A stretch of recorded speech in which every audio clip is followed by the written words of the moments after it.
अस्सलाम वालेकुम, welcome to travel with Sanawar बिन मंसूर। उम्मीद करता हूँ आप खैरियत से होंगे। आज की हम अपनी इस वीडियो में स्पेसिफिकली डिस्कस करेंगे आप लोगों के वो सवालात जो आप लोगों ने कमेंट सेक्शन में मुझसे पूछे हैं। बहुत ही इंपॉर्टेंट सवालात हैं। आप वीडियो पूरी देखिए। और ये सवालात सिर्फ सवालात नहीं होते बल्कि आपके एक टिकट है, आपका एक वीज़ा है जिससे बचकर आप इटली का वीज़ा ले सकते हैं। आप जैसे कि आप जानते हैं स्कॉलरशिप से रिलेटेड अपडेट्स हों या इटली से मुतल्लिक कोई भी न्यूज़ हो, मेरा काम है आप लोगों तक उसे पहुँचाना और आप लोगों के सवालात के जवाबात देना। तो आज की हम अपनी इस वीडियो में आपके सवालात ही को डिस्कस करेंगे। अभी रिसेंटली मैंने एक अपॉइंटमेंट से रिलेटेड भी कुछ अपडेट्स आप लोगों के साथ शेयर की हैं। आप वो भी देख लीजिए ताकि आप लोगों को आइडिया हो जाए कि 2026 में आपने इटली की अपॉइंटमेंट कैसे बुक करनी है, ठीक है? उसको देख लीजिए। लेकिन उस वीडियो स्टार्ट करने से पहले हमेशा की तरह मेरी आपसे यही रिक्वेस्ट होती है कि हमारे चैनल को सब्सक्राइब करना बिल्कुल ना भूलिए। यही हमारी प्राइस है, यही हमारी कॉस्ट है, यही आपकी मोहब्बत है। और हमारे जो दूसरे सोशल मीडिया प्लेटफॉर्म है, फेसबुक है और इसके अलावा हमारा व्हाट्सएप चैनल है, उसे भी फॉलो कर लीजिए ताकि आपको वहाँ पर भी अपडेट्स मिलती रहें। चलते हैं अपने पहले सवाल की तरफ, टाइम ज़ाया किए बगैर, क्योंकि टाइम लग जाता है क्वेश्चन आंसर में।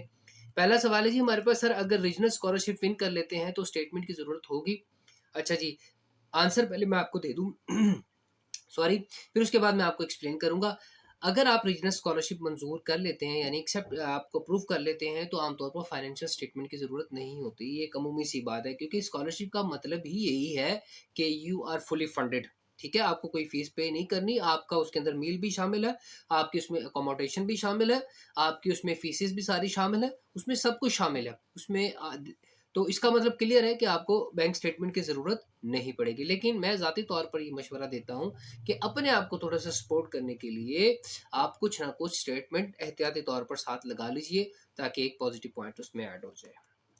नेक्स्ट क्वेश्चन है, सर फंड्स कितने साल के लिए दिखाना होते हैं? मेरा मेरा कोर्स 3 साल का है, तो क्या मुझे 3 साल के लिए फंड्स दिखाना होगा या फिर 1 साल के लिए? बहुत कंसल्टेंट बोलते हैं कि 3 साल का फंड्स दिखाना होता है। देखिए जी, ये एक बड़ी कॉमन सी बात है। जो रिक्वायरमेंट आपसे यूनिवर्सिटी ने मांगी है ना, वो है 6 मंथ की।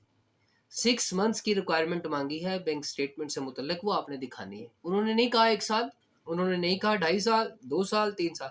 उन्होंने कहा कि आपने 3-6 महीने की एक मेच्योर बैंक स्टेटमेंट दिखानी है जिसमें आपने ये शो करना है कि आप कितने यूजर हैं, आपकी ट्रांजेक्शन्स कैसे होती रही हैं और आप क्या करते रहे हैं, आपका सोर्स ऑफ इनकम क्या है, दैट्स इट। इंशाल्लाह एक और वीडियो बनाऊंगा बैंक स्टेटमेंट के ऊपर, उसमें मैं आपको बताऊंगा कि बैंक स्टेटमेंट का बेसिकली पर्पस क्या है। ठीक है, तो आपको इसके लिए 3 साल की कोई शर्त नहीं है। 6 मंथ्स बेसिकली जो रिक्वायरमेंट है वो 6 मंथ्स की है।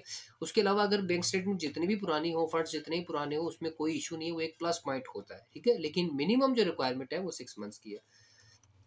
नेक्स्ट क्वेश्चन है, BSCS और BS साइबर सिक्योरिटी के लिए बी सेंट्स देना पड़ेगा? जी बिल्कुल देना पड़ेगा, स्टेम सब्जेक्ट्स में आ जाता है ये।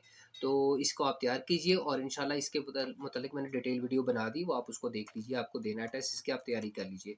सर मेरे फादर लॉयर हैं और उनके नाम पे प्लॉट है, हाफ और हाफ मदर के नाम पे है, काइंडली गाइड करें, जस्टिफाई करना है। दोनों स्पॉन्सर हो जाएंगे, सिंपल सी बात है। आप कह सकते हैं कि वालिद साहब वकील हैं, प्रॉपर्टी दोनों वालिदैन के नाम है, इसलिए माली हैसियत में आप ट्रांसपेरेंसी के लिए वालिदैन के दोनों सासों को डिक्लेयर कर दें, दैट्स इट। ठीक है, अच्छा जी, BSCS और BS साइबर सिक्योरिटी के लिए जी बिल्कुल देना पड़ेगा। क्वेश्चन हो गया, सर ये इटली बैन कर रहा है स्टूडेंट्स को या वर्क वीज़ा वालों को?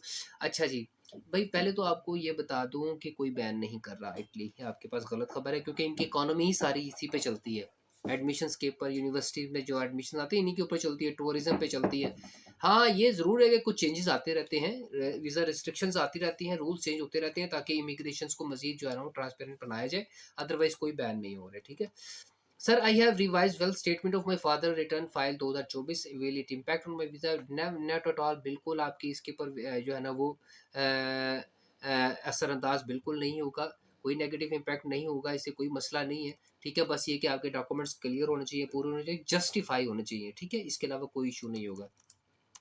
नेक्स्ट क्वेश्चन है, सर मैंने ICS किया है, मैं केमिस्ट्री और बायोलॉजी है उनका, क्या मुझे इसका टेस्ट देना पड़ेगा और ये मैं कैसे दूँ? जी बिल्कुल आपको इसका टेस्ट देना पड़ेगा, मैंने बड़ी डिटेल वीडियो बनाई हुई है, आप काइंडली वो देख लिया करें पहले। ठीक है, ताकि आपको आइडिया हो जाए कि आपने टेस्ट देना है या नहीं या फिर नहीं देना।